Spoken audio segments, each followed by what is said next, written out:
കോൺഗ്രസിന്റെ പ്രവർത്തക സമിതി യോഗത്തിന് ശേഷം കൊടിക്കുന്നിൽ സുരേഷ് എം പി റിപ്പോർട്ടിനൊപ്പം ചേരുകയാണ്. ഇന്നത്തെ വലിയ വിശാലമായൊരു പ്രവർത്തക സമിതിയാണ് ചേർന്നത്. അതിൽ ആദ്യം കേരളത്തിലേക്ക് വന്നു കഴിഞ്ഞാൽ കേരളത്തിൻ്റെ ഏറ്റവും വലിയ ആകാംക്ഷ രാഹുൽ ഗാന്ധി വയനാട്ടിലായിരിക്കുമോ അല്ലെങ്കിൽ റായ്ബറേലിയായിരിക്കും നിലനിർത്തുക എന്താണ് ഒരു തീരുമാനം ഉണ്ടായത്? അത് സംബന്ധിച്ച ഒരു തീരുമാനം ഇന്നത്തെ യോഗത്തിൽ എടുത്തിട്ടില്ല.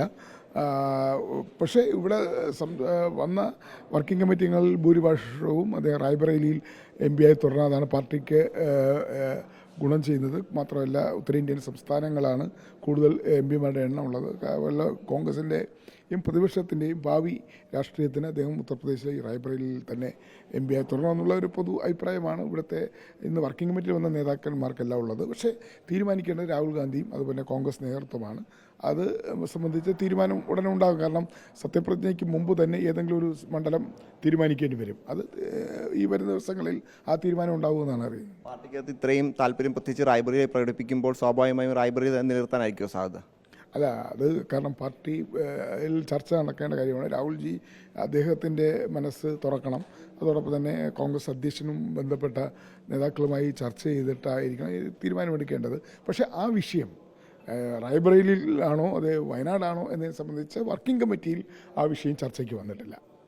ഇപ്പോൾ പ്രധാനപ്പെട്ട ഒരു ചോദ്യം എന്ന് പറയുന്നത് പ്രതിപക്ഷ നേതൃസ്ഥാനത്ത് രാഹുൽ ഗാന്ധി എത്തുമോ എന്നാണ്. വർക്കിംഗ് കമ്മിറ്റി ഇന്ന് ആവശ്യപ്പെട്ടിട്ടുണ്ട്. രാഹുൽ അതിൻ്റെ പ്രതികരണം ഇന്ന് പറഞ്ഞിട്ടുണ്ടോ? അതിൽ അല്ല, രാഹുൽ ഗാന്ധിയോട് എല്ലാ നേതാക്കന്മാരും, സംസാരിച്ച നേതാക്കന്മാരും സംസാരിക്കാത്ത നേതാക്കന്മാരുൾപ്പെടെ എല്ലാവരും രാഹുൽ ഗാന്ധി ഇന്ത്യയുടെ പ്രതിപക്ഷ നേതാവാകണം, ലോകസഭയിലെ പ്രതിപക്ഷ നേതാവാകണം, രാഹുൽ ഗാന്ധി മുന്നിൽ നിന്ന് നയിക്കണം, രാഹുൽ ഗാന്ധിയെ ജനങ്ങൾ ഉറ്റുനോക്കുന്നു, ഇന്ത്യയിലെ ജനാധിപത്യ മതേതര ശക്തികൾക്ക് ഊർജം പകരാൻ രാഹുൽ ഗാന്ധി തന്നെ മുന്നിൽ നിൽക്കണം എന്ന അഭിപ്രായമാണ് പൊതുവെ എല്ലാവരും പ്രകടിപ്പിച്ചത്.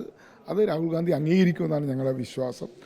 കോൺഗ്രസ് അധ്യക്ഷനും വികാരത്തോട് യോജിച്ചുകൊണ്ട് രാഹുൽ ഗാന്ധിയോട് അഭ്യർത്ഥിച്ചിട്ടുണ്ട്. ഇന്ന് തന്നെ ഈ പാർലമെന്ററി പാർട്ടി യോഗത്തിലെ തീരുമാനം പ്രതീക്ഷിക്കാം. പാർലമെന്ററി പാർട്ടി ജനറൽ ബോഡി യോഗം ചേരുന്നത് CPP ചെയർപേഴ്സണെ തിരഞ്ഞെടുക്കാനാണ്.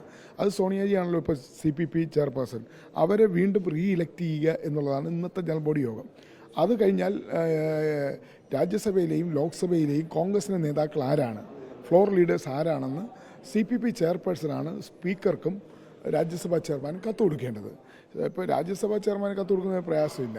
പക്ഷേ ലോക്സഭാ സ്പീക്കറാണ്, സഭയിലാണ് പ്രതിപക്ഷ നേതാവിനെ അനൗൺസ് ചെയ്യേണ്ടത്. അപ്പോൾ ലോക്സഭാ അംഗങ്ങളുടെ സത്യപ്രതിജ്ഞ കഴിഞ്ഞതിന് ശേഷം ലോക്സഭാ സ്പീക്കറുടെ തിരഞ്ഞെടുപ്പ് കഴിഞ്ഞതിന് ശേഷമായിരിക്കും ലോക്സഭാ സ്പീക്കർ ഫ്ലോറിൽ പ്രതിപക്ഷ നേതാവായി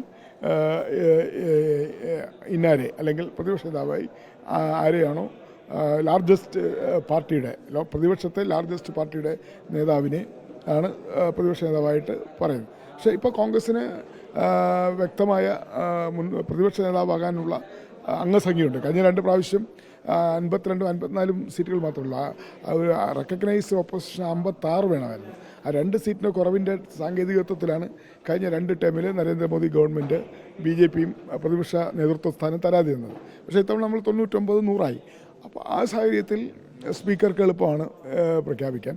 അപ്പോൾ കോൺഗ്രസിൻ്റെ പാർലമെൻ്ററി പാർട്ടി ചെയർപേഴ്സൺ നിർദ്ദേശിക്കുന്ന ആളായി ഓട്ടോമാറ്റിക്കായിട്ട് ഓപ്പോസിഷൻ ലീഡറായി വരും. അത് സ്പീക്കറാണ്, സഭയിലാണ് പ്രഖ്യാപിക്കേണ്ടത്. 2 റെസൊല്യൂഷനുകൾ പാസ്സാക്കിയിട്ടുണ്ട്. എന്തൊക്കെയാണ് റെസൊല്യൂഷനുകൾ?